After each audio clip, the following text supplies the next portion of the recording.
I truly believe Call of Duty has forgot how to Call of Duty. Now, what do I mean by that? Well, when I think of a Call of Duty campaign or story, I immediately think of spectacle, almost like you are playing through a Michael Bay movie. When I first picked up Call of Duty, the first campaign that I played was Call of Duty 2. I was storming the Western Front and quite literally playing through various different World War II campaigns, whether it was the Western Front, the Eastern Front, and eventually Call of Duty revolutionized what that was with Call of Duty 4. They added to the formula by adding memorable characters like Captain Price, Macmillan, Soap, and fleshing out their backstories, who they were, and this group of soldiers all coming together to tell a story and generally stop a plot of an individual bad guy ruining the world. This formula worked for years, changing one or two things every game to try to revolutionize what they thought Call of Duty actually was. And I've seen a lot of people saying that there hasn't been a good modern Call of Duty campaign, and that simply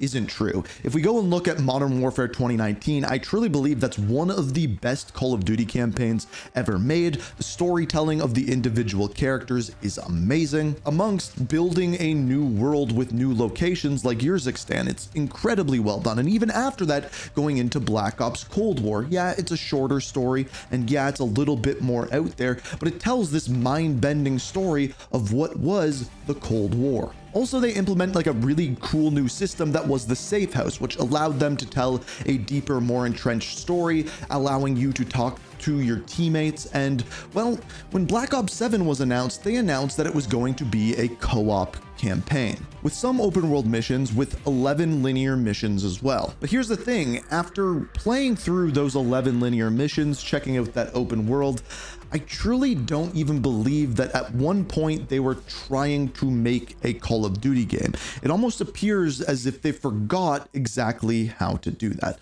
Let me explain what I mean. So I wanted to start out with the gameplay and how this game plays before we dive into the story, and don't you worry, we'll dive into the story.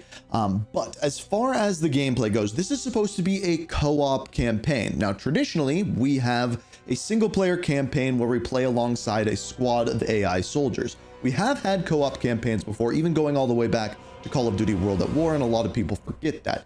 However, I played this solo because I am used to playing Call of Duty campaign solo, and when I spawned in and looked around for Harper, looked around for my teammates, lo and behold, I had absolutely zero teammates. If you don't play with either matchmaking on to find random people to play the campaign with, or you just decide to go in and play the campaign solo, you will not have any AI teammates around you, which is a really big problem because this game is telling the story of Spectre 1, a group of JSOC soldiers going in and fighting against the guild.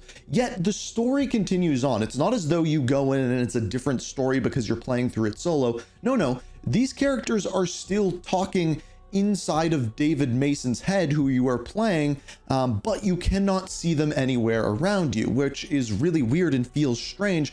But not only that, this game is about disturbances in your character's head, not knowing the difference between what is real and what is fake. So not seeing your fellow soldiers there causes a really big problem in the narrative to begin with, even though they're supposed to be there, and if you play in co-op, they are there. They just didn't bother to, I guess, create the AI for teammates for this campaign. And as you continue on down the hallway and go in and get to your first fight, it doesn't get much better because immediately the first thing that I noticed is that all of the enemies have health bars. Health bars are absolutely everywhere. Every single enemy that you shoot at, every single one, not to mention every single enemy that you shoot at also has armor, which just feels really weird. It feels as though you're getting into a Warzone gunfight with every AI enemy throughout the entirety of the campaign. Not to mention, some of the enemies that you shoot at are just complete bullet sponges. What are you getting at? Well, whoever it is has access to all our data. Well, you should not be trustworthy. Alarm is proven untrustworthy, and then... It is very weird to put like 2 full magazines just into like a general soldier or one of the robots or a DAWG. It was very odd the amount of damage some of these were taking. And then not only that, the enemies had armor, you had armor too, which we have seen before in campaigns, and it's very clearly derived from Warzone. If you look at the HUD for campaign, it looks like Warzone. As you play through and armor up and even self-revive, it is clearly Warzone. And not only that, the gameplay that you are seeing here is from one of what they are open world missions. However, what I will say is the open world missions here are better than the ones in Modern Warfare 3, where they're kind of linear, but they take place in Avalon, which is an open world zone. So I will say that. However, it's on what is said to be the next Warzone, or what is going to be Blackout map. So again, reusing assets, reusing the style of gameplay of Warzone, all for campaign, not making its own derived experience, not making its own thing whatsoever. And we have seen this before. The zombies community has reached out and said, hey, you're making this zombies game, this co-op shooter, Warzone, and we don't like it. Why is there armor in here? Why are these aspects of Warzone working their way into the campaign? And I think there's a reason for that, and we'll touch on it later on in the video. I do believe if you actually look at who developed these different games and when, it actually makes sense why this game actually became what it was. So if not Warzone, the campaign feels like they are trying to make a tutorial for what is the end game. And again, we will get into what the end game is and how that fits in with the campaign and whether or not that's good or not. But lo and behold, this doesn't feel like a campaign. This feels as though they were putting together a tutorial for the end game mode, or even a tutorial for Warzone. Now, not to mention the new features that they implemented into the campaign of this game are pretty much pointless. One of them that they implemented is weapon rarity, kind of making it feel like a looter shooter. However, where you upgrade your weapons is first of all found right out in the open, right alongside the main quest. You literally cannot miss them. And then even if you don't upgrade them, you will just find higher rarity weapons, which means throughout the entire campaign, you're doing the same amount of damage. The rarity of the weapons truly really doesn't matter. And again, it's just another thing that is trying to teach you some of the gameplay elements of what is the end game in that final mode. Now, another massive problem with the campaign is that it is always online, meaning if your internet crashes, you crash, as well as if you're playing solo or if you're playing as a squad, you can't pause the game. This is a campaign, this is a story mode, and you cannot pause the game. The world continues around you, you can die. If the game crashes, you lose your progress. I don't understand why they make those type of decisions for a story or campaign mode. Not to mention, because it's always online and because they have texture streaming, I was getting packet burst as well as frame tearing in campaigns, sometimes in cutscenes and frequently within the gameplay, which again is brutal. Speaking of ending, when you get to the end of that very first level, you get into a boss fight with Raul Menendez. Now, when I say boss fight, I quite literally mean boss fight, as if you were playing a Dark Souls game or something along those lines as opposed to Call of Duty. So typically these boss fights are an enemy generally larger than they normally would be, with a giant health bar, with damage phases, with different periods where they do different attacks. It is a boss fight, and I would say every second level throughout the campaign has it, which makes it feel not like a war game whatsoever. I don't even know what style of game that they were going for. Now, the boss fight that you've probably seen all over the place is the one with Harper. Now, this is an interesting one because you go back to the USS Obama, which was a level in Black Ops 2, but the only thing that you do here is fight a giant Mike Harper. Now, not only is the boss fight incredibly boring, you basically just stand behind cover and shoot at him, and if you're with 4 people, it's even easier. But on top of that, it doesn't fit with anything that Call of Duty is whatsoever. And I'm fine with them trying new things. I'm fine with them experimenting with new style things. And like I said, when I played the first boss fight with Raul Menendez, I'm like, okay, they're clearly going for something new here. Let's see what they're going for. But no, lo and behold, they were just a mess. So that kind of summarizes my gripes with the gameplay elements. So let's move on to the story, which sadly might even be worse. So starting out with the very beginning, the marketing of this game revolved around the return of Raul Menendez, which we very quickly get to find out that it was a deepfake. Just like we all guessed, the guild created the video of Raul Menendez to send out to the world to create fear, to pad their pockets with dollars. That is the story about it. However, in the game, when we finally confront Raul Menendez, there is no conversation between the two of them about what happened, the fear and trauma that Raul Menendez caused David Mason. There is just this.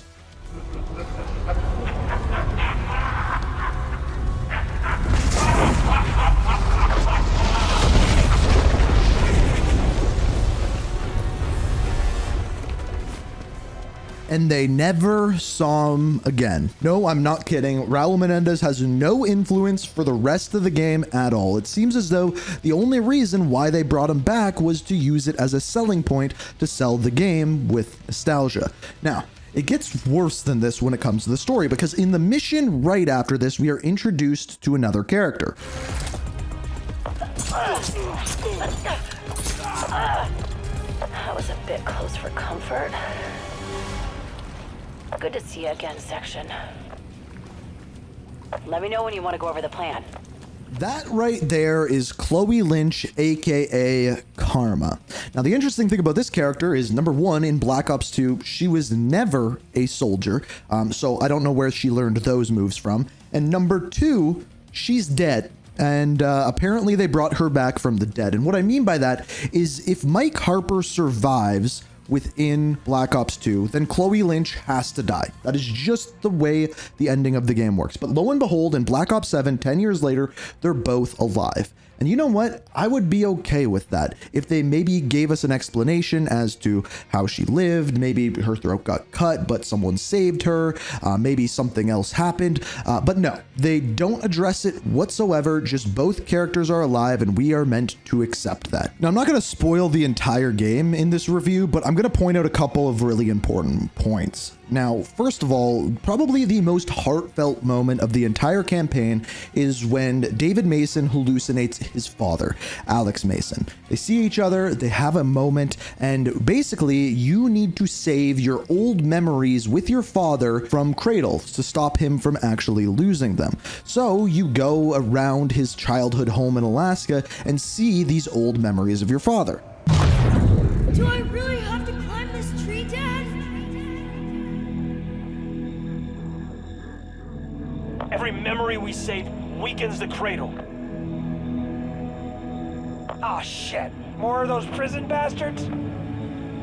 So this should be a really amazing moment. It's a throwback to Black Ops 2 about climbing the tree, and it even ends with David Mason saying, "My dad never got to see me climb that tree." But the entire moment and idea of these throwbacks are completely ruined, because the entire time these kind of cutscenes are going on, you're being swarmed by zombies. The game gives you absolutely zero chance to breathe because the developers believe that our TikTok brains can't handle a moment to slow down and actually enjoy a bit of story. But on top of this, it actually gets worse than that, because the other thing that they implemented with this game is the fact that you can level up and level up weapons while playing the campaign, which in theory, I think is an amazing idea. They should have done that years ago. I really like that. However, they forgot to remove, well, just the pop-ups and obnoxious intrusions in the middle of important cutscenes, like, well, I'm trying to reminisce about my dad's memories, I am leveling up. I lost it. Stop pouting.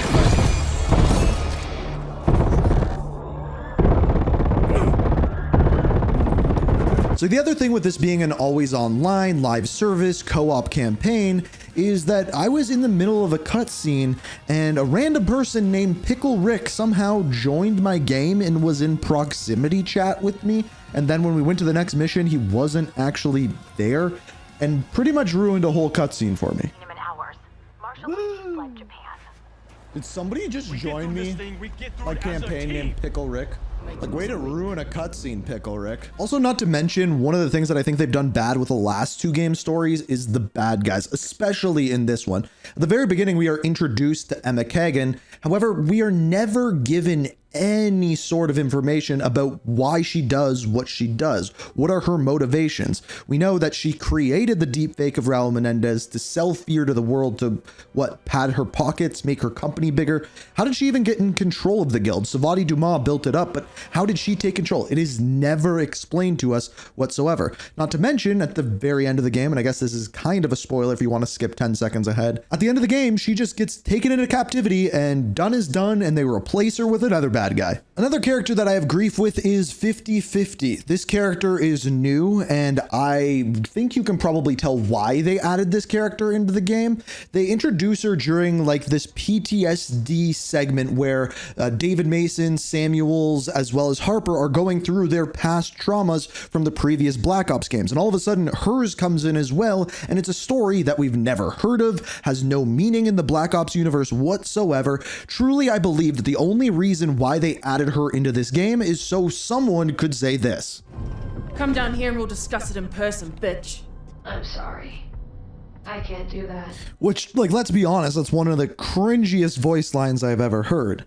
But we can move past that. So all in all, really, like, the biggest thing for me is that the story that they have created here is supposed to be a story that takes place in the midst of the Black Ops universe, but it doesn't answer any questions in regards to David Mason, Harper, or Karma, Menendez, and just adds in new characters who just really aren't very good. It seems as though what they were doing was trying to create a tutorial with a story that you could play through, all leading up to Endgame, which is very, very akin to Warzone, which is said that Avalon is going to be the new blackout map on Warzone, almost like some sort of very strange advertisement. And in the end, when you do that, it just feels completely disingenuous. And real quickly, let me talk to you about Endgame. So I played all the way through Endgame, all the way up until level 60, and even beat the final boss. And basically all of those gameplay mechanics that you learn throughout the campaign come into play within Avalon. Now, they create this pretty good sandbox that you can go around and do various missions. Now,